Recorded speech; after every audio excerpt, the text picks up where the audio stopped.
Оштогу автомайларды алмаштыруучу кампадан өрт чыкты. УКМ 60 чарчы метр жай.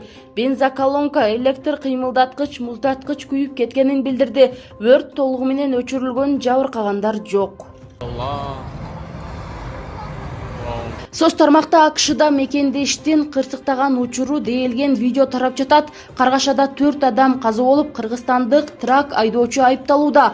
Ак үй буга чейин рулда Кыргызстандын жараны Бекжан Бейшикеев болгонун, ал каршы тилкеге чыгып кеткенин билдирген. Айдоочу камакка алынган. Кыргыз Республикасынын Тышкы иштер министрлиги Бейшикеевдин өзү жана жакындары менен байланышып, окуя элчилик менен Чикагодогу башкы консулдук көзөмөлүндө экенин билдирген.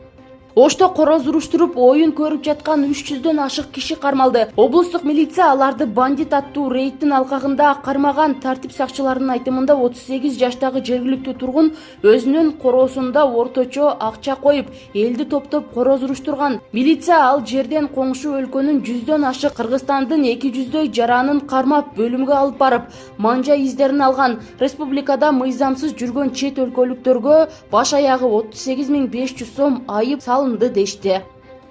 Ошто өзүн блогер деп тааныштырып, 100.000 сом опусалаган балдар кармалды. Окуя 10 февралда болгон. Шектүүлөр жигит кыздын машинада отурган учурун видеого тартып алып, жигитти кызга адепсиз мамиле жасадың деп акча талап кылышкан. Өзүн блогер атангандар ооз басырык бербесе, видеону соц тармакка жайылтабыз деп коркутканы айтылды. Жабырлануучу аларга 50.000 сом которгонун айтып, милицияга кайрылган. Блогерлер андан кийин дагы $500 алып жаткан маалда колго түшкөн. 21-24 жаштагы бул